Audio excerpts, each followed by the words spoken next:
Hallo, mein Name ist Sarah Bojakob von Cyberware. Ich stelle euch heute ein paar Produkte zum Thema RFID vor. Wenn ihr euch über die Location wundert, wir sind hier in dem Café, in dem wir schon vor 1,5 Jahren ein ziemlich cooles RFID-Produkt vorgestellt haben. Das war der Becher hier, dazu später mehr. Grundsätzlich ist es so, dass man einen Responder braucht, das heißt ein Funketikett, das den Code enthält. Und dann ein Near Field Communication geeignetes Gerät, das die Daten wiederum auslesen kann. Und das heißt, man kann zum Beispiel damit kontaktlos bezahlen. Es kann als Visitenkarte fungieren, indem man die Daten direkt aufs Handy übertragen kann oder zum Beispiel am Eingang. Es dient auch zur Zeiterfassung. So werden wir morgens hier mit diesem Chip, wir werden erfasst, unsere Zeit wird erfasst, wann wir ankommen.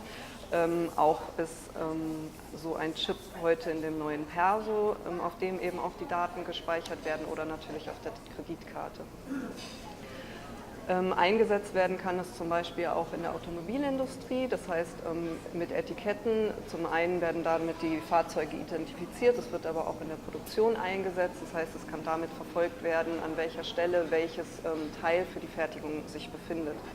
Wie gesagt, eben auch auf Etiketten wäre zum Beispiel, wir gehen mal über zu den Einsatzmöglichkeiten in den Werbeartikeln. Angenommen, wir haben jetzt hier ein Etikett, kleben da einen RFID-Code drauf.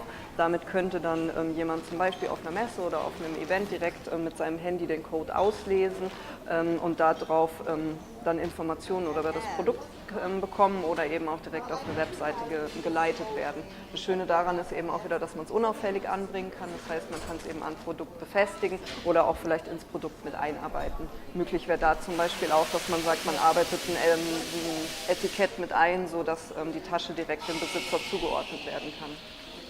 Grundsätzlich gibt es dann eben Produkte einmal mit diesem erwähnten Responder oder dem Funketikett. Das können hier so Becher sein, die dann hier das Etikett im Boden mit eingearbeitet haben. Eine Alternative von diesem Becher ist hier für das Etikett im Deckel. Da kann zum Beispiel ein Guthaben draufgeladen werden, mit dem man eben seinen Kaffee dann direkt vor Ort bezahlen kann. Den Chip hatte ich gezeigt, das ist ein Responder. Genau, oder eben dieses Etikett. Auf der anderen Seite gibt es dann eben Produkte dadurch, dass eben diese Daten ausgelesen werden können, das heißt auch geschützt werden müssen, die eben diese Daten und diese Etiketten schützen. Da gibt es dann eben zum Beispiel hier diese RFID Anti-Skimming-Karten, gibt es hier verschiedene Versionen. Hier auch einfach eine Karte, die dann eben auf den Perso gelegt werden kann und das Auslesen verhindern kann. Oder hier ganze Börsen, in denen man dann seine dem Perso die Kreditkarten und so weiter legen kann und dann eben auch das Skimming verhindern kann. Oder eine schöne Einsatzmöglichkeit im Werbeartikelbereich oder gerade bei Events wäre eben auch, dass man zum Beispiel irgendwie ein cooles Armband hergibt, in dem so ein Responder untergebracht ist. Zum Beispiel gehen die Leute eben aufs Event, werden dort direkt am Eingang gescannt und können zum Beispiel dieses Event nur mit dem Armband über ein Funketikett betreten. All diese Produkte wie immer natürlich bedruckbar mit eurem Logo, was man hier auch schon schön sieht.